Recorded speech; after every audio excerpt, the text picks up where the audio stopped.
നമസ്കാരം പ്രിയമുള്ളവരെ. കാക്കക്കൂട്ടിൽ കല്ലിട്ട മാതിരി എന്ന് നാം കേട്ടിട്ടുണ്ട്. അക്ഷരാർത്ഥത്തിൽ അതുതന്നെയാണ് സംഭവിച്ചിരിക്കുന്നത്. സഖാവ് പിണറായി വിജയൻ എന്ന കേരള മുഖ്യമന്ത്രി മലപ്പുറം ജില്ലയിൽ നടന്ന അല്ലെങ്കിൽ മലപ്പുറം ജില്ല കേന്ദ്രീകരിച്ച് നടന്നുകൊണ്ടിരുന്ന കരിപ്പൂർ വിമാനത്താവളം വഴി വന്ന അനധികൃതമായിട്ടുള്ള ഹവാലപ്പണത്തെക്കുറിച്ചും സ്വർണ്ണക്കള്ളക്കടത്തെക്കുറിച്ചും ഒന്ന് പറഞ്ഞത് മാത്രമേ ഓർമ്മയുള്ളൂ.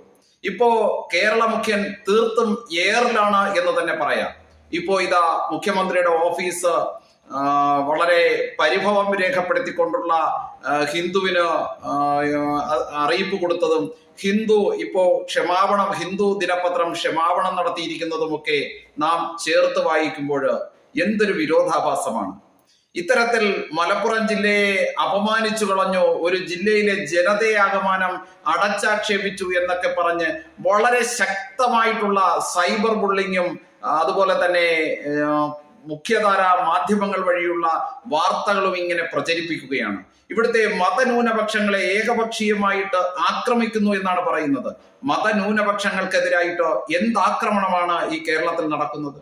ഇത്തരത്തിൽ ഹവാല പണം വരുന്നു, അതുപോലെ തന്നെ കരിപ്പൂർ വിമാനത്താവളം വഴി സ്വർണ്ണക്കള്ളക്കടത്ത് വ്യാപകമായിട്ട് നടക്കുന്നു എന്നൊക്കെ പറയുന്നത് എങ്ങനെയാണ് ഒരു മതവിഭാഗത്തെ ബാധിക്കുന്നത്? എത്ര ആലോചിച്ചിട്ടും പിടികിട്ടാത്തൊരു വിഷയമായിട്ട് അത് തുടരുകയാണ്.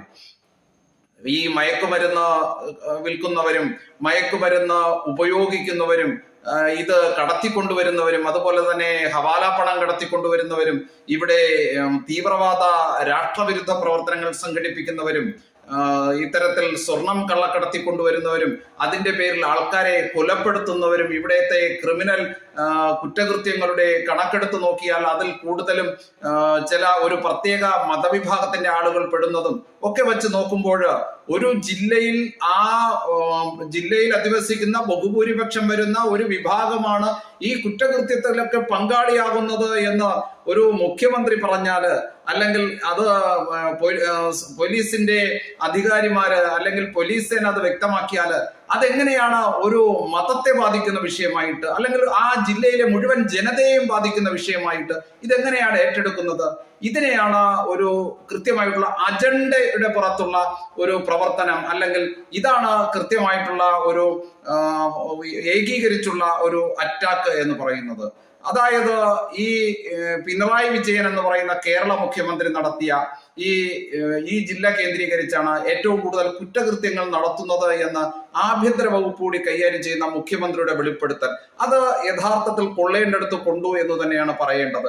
അപ്പോ ഇത്തരത്തിലുള്ള പ്രതികരണങ്ങളും പ്രതിഷേധങ്ങളുമായിട്ട് വളരെ ശക്തമായിട്ട് ഈ ഒരു വിഭാഗം രംഗത്ത് വരികയും എന്നാൽ ഇരട്ടച്ചങ്കൻ എന്നൊക്കെ പറയുന്ന കേരള മുഖ്യമന്ത്രി അക്ഷരാർത്ഥത്തിൽ മുട്ടടിച്ചു എന്ന് മാത്രമല്ല അവിടെ ഇനി എന്തൊക്കെ ചെയ്യാൻ സാധിക്കുമോ അതൊക്കെ ചെയ്യാൻ വേണ്ടിയിട്ട് തയ്യാറായി എന്നുള്ളതാണ്. ഒന്ന് നോക്കൂ, ഇന്ന് ഹിന്ദു ദിനപത്രത്തിനോട് ഇത് തിരുത്തു കൊടുക്കണമെന്ന് ആവശ്യപ്പെടുന്നു. അതുപോലെ തന്നെ ഹിന്ദു ദിനപത്രം അത് PR ഏജന്റ് എഴുതി കൊടുത്തതാണെന്നും ഇതിൽ പറ്റിയ തെറ്റിന് ഖേദിക്കുന്നു എന്നുള്ള വാർത്തകളൊക്കെ രണ്ടാമത് അതിനുള്ള ക്ഷമാപണം നടത്തിക്കൊണ്ടുള്ള ആ വാർത്ത പബ്ലിഷ് ചെയ്യുന്നു. എത്ര വിരോധാഭാസമാണ്! എന്തുകൊണ്ടാണ് ഇത്രയ്ക്ക് ഒരു അധപ്പതിച്ച ഇത്രയ്ക്ക് ഒരു ശോചനീയമായിട്ടുള്ള അവസ്ഥ ഈ കമ്മ്യൂണിസ്റ്റ് പാർട്ടിക്ക് ഉണ്ടായത്?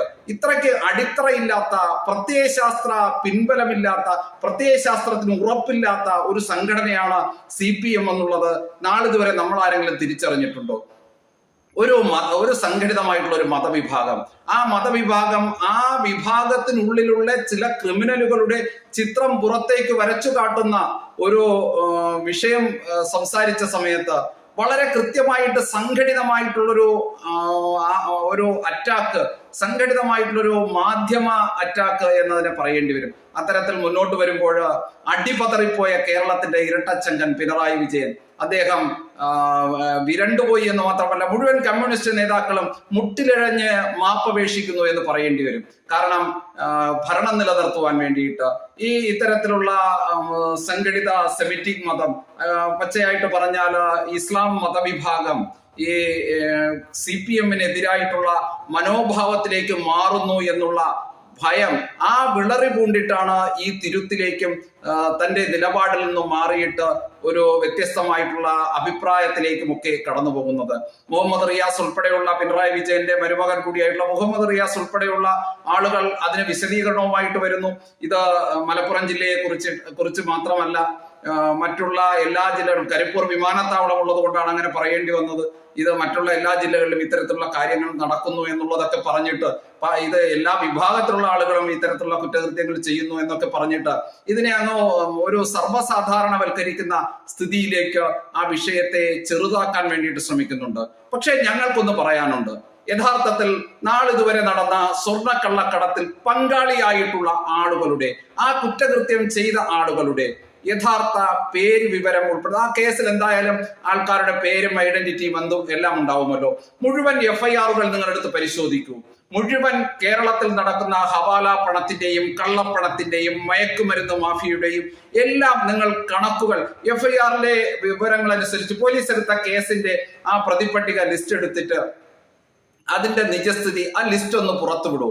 ആ പുറത്തുവിട്ടാൽ ഉറപ്പായിട്ട് നമുക്ക് കാണാൻ സാധിക്കും 99% അതിൽ ഉൾപ്പെട്ടിരിക്കുന്നത് ഇസ്ലാം നാമധാരികളായിട്ടുള്ള, ഈ രാജ്യത്തിനെതിരായിട്ട് വിദേശ ചാര സംഘടനകളുമായിട്ട് ബന്ധം വച്ച് പുലർത്തിക്കൊണ്ടുള്ള രാഷ്ട്രവിരുദ്ധ പ്രവർത്തനങ്ങൾ ഏർപ്പെടുന്ന തീവ്രമായിട്ടുള്ള ഇസ്ലാമിക ആശയങ്ങൾ പേറുന്ന ആളുകൾ തന്നെയാണ് ഇതിന്റെ എല്ലാം പിന്നിലെന്നുള്ളത് ആർക്കാണ് അറിയാൻ സാധിക്കാത്തത്? ഈ ലിസ്റ്റ് പുറത്തുവിടുവാൻ വേണ്ടിയിട്ട്, ഇത്തരത്തിൽ മുഴുവൻ FIR-ന്റെയും കണക്കുകൾ പുറത്തുവിടുവാൻ വേണ്ടിയിട്ട് PV അൻവർ തയ്യാറുണ്ടോ? മലപ്പുറം ജില്ലയെ വല്ലാതെ അങ്ങ് അധിക്ഷേപിച്ചു കളഞ്ഞു. മലപ്പുറം ജില്ലയിലെ ഒരു വിഭാഗം ജനതയെ മുഴുവൻ അപമാനിച്ചു കളഞ്ഞു. ആ ജില്ലയിലെ ജനങ്ങളൊന്നും അങ്ങനെയല്ല, ആ ജില്ലയിൽ ഇങ്ങനെ സംഭവിച്ചിട്ടില്ല, പാലക്കാട്, തിരുവനന്തപുരത്തും കൊല്ലത്തും ഒക്കെ ഉള്ള ആൾക്കാരാണ് സ്വർണ്ണക്കള്ളക്കടത്ത് നടത്തി എന്നൊക്കെ ന്യായീകരിക്കുന്നുണ്ടല്ലോ. നിങ്ങൾ ആ ലിസ്റ്റ് ഒന്ന് പുറത്തുവിടും. ഇന്ന് ഒരു ചാനലിലെ ഒരു അഭിമുഖം കൊണ്ടോട്ടി കേന്ദ്രീകരിച്ചുള്ള സംഘത്തെ കുറിച്ചും ആ സംഘത്തിന് നേതൃത്വം കൊടുക്കുന്ന ആളുകളെ കുറിച്ചും ഒക്കെ അതിൽ ഒരു വ്യക്തി പറയുന്നുണ്ടായിരുന്നു. അതിൽ ആരാണ് മറ്റു ഹിന്ദു നാമധാരികളായിട്ടുള്ള ഒരാളിന്റെ പേര് പോലും കാണാൻ സാധിക്കുന്നില്ല. എത്ര സ്വർണ്ണക്കള്ളക്കടത്ത് വിവാദം പുറത്തു വരുന്നു. കൊണ്ടോട്ടി കേന്ദ്രീകരിച്ച് മലപ്പുറം ജില്ലയിലെ ഇതര ഭാഗങ്ങളിൽ നിന്ന്, ഇത്തരത്തിൽ കണ്ണൂർ ജില്ലയിൽ നിന്നും കോഴിക്കോട് നിന്നും ഒക്കെ ഇത്തരത്തിൽ ഉള്ള വാർത്തകൾ പുറത്തു വരുന്നുണ്ട്. പക്ഷേ കേരളത്തിന്റെ ഏതു ഭാഗത്ത്, കേരളത്തിലെന്നല്ല, ഇപ്പോ അഹമ്മദാബാദില് ഇത്തരത്തിൽ സ്വർണ്ണക്കള്ളക്കടത്ത് നടത്തുന്നു എന്നുള്ള ആരോപണവും ഒക്കെ പറയുന്നുണ്ട്. ഇടതുപക്ഷം ന്യായീകരിക്കാൻ വേണ്ടിയിട്ട് കേരളത്തിൽ മാത്രമല്ല, അഹമ്മദാബാദ് പിടിക്കുന്നത് അത് ഗുജറാത്താണ്, നരേന്ദ്രമോദിയുടെ സ്ഥലമാണ് എന്നുള്ളത് കൊണ്ടായിരിക്കും പെട്ടെന്ന് ഗുജറാത്തിലേക്കൊക്കെ പോകുന്നത്. അപ്പോ ഗുജറാത്തിലും ഡൽഹിയിലും ഒക്കെ സ്വർണ്ണക്കള്ളക്കടത്ത് നടത്തുന്നു എന്ന് വാദിക്കുന്നവരോട് ഇതെല്ലാം ശരിവെച്ചുകൊണ്ട്, നിങ്ങളുടെ വാദഗതികളെല്ലാം ശരിവെച്ചുകൊണ്ട് ഞങ്ങൾക്ക് പറയുവാനുള്ളത്, ആ കുറ്റകൃത്യത്തിൽ പങ്കാളികളായിട്ടുള്ള അവരുടെ മതം ഏതാണെന്നുള്ള ആ ഐഡന്റിറ്റി അതൊന്ന് പുറത്തുവിടും. ആ ഐഡന്റിറ്റി പുറത്തുവിടുമ്പോൾ ഇവരെല്ലാം ഒരേ കണ്ണിയിലെ, ഒരേ ചങ്ങലയുടെ കണ്ണികളായിട്ട്, ഇവരെല്ലാം ഒരേ ചങ്ങലയുടെ ഭാഗങ്ങളായിട്ട് ഈ രാജ്യത്തിന് പുറത്തുള്ള അന്താരാഷ്ട്ര ആ കുറ്റവാളികളുടെ സംഘത്തിൽപ്പെട്ട കണ്ണികളായി തന്നെ പ്രവർത്തിക്കുന്നവരാണ് എന്ന് നമുക്ക് നിസ്സംശയം കണ്ടുപിടിക്കാൻ സാധിക്കും. അതുകൊണ്ട് ഇവരെ വല്ലാതെ അങ്ങ് വെളുപ്പിക്കുവാൻ വേണ്ടിയിട്ട് ഇവിടെ മുഹമ്മദ് റിയാസ് പരിശ്രമിച്ചിട്ട് വലിയ കാര്യമൊന്നുമില്ല. നിങ്ങൾക്ക് തൽക്കാലം 10 വോട്ട് കിട്ടാൻ വേണ്ടിയിട്ട് ഇവരെ ഒന്ന് സുഖിപ്പിക്കാം എന്ന് പറഞ്ഞിട്ടാണ് നിങ്ങൾ ഇറങ്ങിയിരിക്കുന്നത് എങ്കിൽ അത് ഇരിക്കുന്ന കൊമ്പ് മുറിക്കുന്നതോടൊപ്പമാണ് എന്ന് PV അൻവർ എന്ന് പറയുന്ന ആ നിങ്ങളുടെ ഭരണകക്ഷിയിൽ ഉണ്ടായിരുന്ന MLA നിങ്ങൾക്ക് തിരിഞ്ഞു തന്ന പണിയിൽ വെച്ചിട്ടെങ്കിലും നിങ്ങൾ പാഠം പഠിക്കാൻ തയ്യാറാവണം. KT ജലീൽ ഇന്ന് നിങ്ങളോട് കാണിക്കുന്ന ആ മൗനമുണ്ടല്ലോ, ആ മൗനത്തിൽ ഒളിഞ്ഞിരിക്കുന്ന PV അൻവറിനോടും ഇസ്ലാമിക ഭീകരവാദത്തോടുമുള്ള അകമഴിഞ്ഞ പിന്തുണ എന്ന് പറയുന്നത് പഴയ ഒരു സിമി നേതാവിന്റെ പിന്തുണയാണ് എന്ന് മനസ്സിലാക്കുവാനുള്ള ഒരു സാമാന്യ ബുദ്ധിയെങ്കിലും ഈ മുഹമ്മദ് റിയാസിനെ പോലുള്ള കമ്മ്യൂണിസ്റ്റ് നേതാക്കൾക്കുണ്ടാവണം, അല്ലെങ്കിൽ കേരളത്തിന്റെ മന്ത്രിക്കുണ്ടാവണം. ഈ പിണറായി വിജയനെ ഇന്ന് കൂട്ടമായിട്ട് ഇത്തരത്തിൽ ആക്രമണം നടത്തിക്കൊണ്ട് മുസ്ലിം ലീഗും അതുപോലെ തന്നെ SDP-യും പോപ്പുലർ ഫ്രണ്ട് നിരോധിക്കപ്പെട്ട പോപ്പുലർ ഫ്രണ്ട് സംഘടനയിലെ അംഗങ്ങളും അങ്ങനെ തുടങ്ങി നാനാഭാഗത്തു നിന്നും ഇത്തരത്തിലുള്ള ആക്രമണവുമായിട്ട് മുന്നോട്ട് വരുമ്പോൾ പിണറായി വിജയനെ സംരക്ഷിച്ചു പിടിക്കുവാൻ വേണ്ടിയിട്ട് താൽക്കാലികമായിട്ടുള്ള ഒരു കവചം തീർക്കാൻ വേണ്ടിയിട്ട് നിങ്ങൾ വീണ്ടും ഇത്തരത്തിലുള്ള പ്രീണനമാണ് മുന്നോട്ട് വയ്ക്കുന്നത് എങ്കിൽ ആ പ്രീണനം നിങ്ങൾക്ക് വലിയ വിനയായിട്ട് മാറുന്ന ദിനം വിദൂരത്തിലല്ല എന്ന് നിങ്ങൾ മനസ്സിലാക്കണം. ഈ ഭീകരവാദത്തെ, ഈ തീവ്രവാദത്തെ, ഈ ഹവാല ഇടപാടുകൾ നടത്തിക്കൊണ്ട് ഈ രാഷ്ട്രത്തിനെതിരായിട്ട്, കേരളത്തിനെതിരായിട്ട് മുന്നോട്ട് പോകുന്ന ഈ ദുഷ്ടശക്തികളെ എതിർത്ത് തോൽപ്പിക്കേണ്ടത്, പരാജയപ്പെടുത്തേണ്ടത് ഈ കാലഘട്ടത്തിന്റെയും നാടിന്റെയും ആവശ്യമാണ് എന്ന് മനസ്സിലാക്കിക്കൊണ്ട് ഈ വിഷയത്തെ നാം നോക്കിക്കാണണം. അതുകൊണ്ട് ഇത്തരത്തിലുള്ള ഉമ്മാക്കികൾ കാണിച്ചിട്ട് ഭയപ്പെടുത്തുകയല്ല വേണ്ടത്. ഈ വലിയ സമ്മേളനങ്ങളും ജനാരവും ഒക്കെ വിളിച്ചു കൂട്ടിയിട്ട് അതിനെ വെള്ളപൂശി ന്യായീകരിക്കുകയല്ല വേണ്ടത്.